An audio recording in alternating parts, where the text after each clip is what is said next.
Hello hi అండి, నేను మీ బానుని. ఇవాళైతే బెండకాయ మజ్జిగ పులుసు ఎలా చేసుకోవాలో చూపించేస్తాను. ఫస్ట్ అయితే వేడి వేడి అన్నంతో తింటుంటే భలే ఉంటుంది అసలు బెండకాయ పులుసు. ఎండలకి చల్లగా కూడా ఉంటుంది.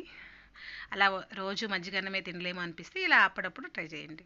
ఫస్ట్ బెండకాయలంతా నీట్గా వాష్ చేసేసుకొని చిన్న చిన్న ముక్కలుగా కట్ చేసేసుకోవాలి. తర్వాత అయితే కాలే ప్యాన్లో బెండకాయలు వేసి వేపుకోవాలి. జిగిడంతా పోయేదాకా వేపేసుకోవాలి. అయితే ఆ బెండకాయలు తీసి పక్కలో ఉంచేసుకోవాలి. నెక్స్ట్ ఇంకొక ప్యాన్ ఉంచేసుకొని ఆయిల్ వేసుకొని ఉల్లిపాయలు పచ్చిమిరపకాయలు అలా దూరగా వేపేసుకొని ఫ్రెష్గా కరివేపాకు వేసుకోవాలి. అది కూడా వేగాక టమాటాలు అలాగే అల్లం వెల్లుల్లి దంచుకున్నది వేసేసుకోవాలి. అదంతా వేగుతుండగా ఒడిమేస్తున్నాను నేనైతే.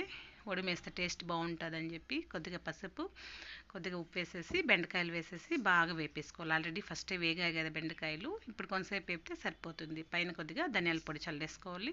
తర్వాత అయితే మజ్జిగని చిలికేసుకొని అందులో వేసేసుకోవడమే. పూర్తిగా చల్లబడ్డాక మజ్జిగలో వేసి కలుపు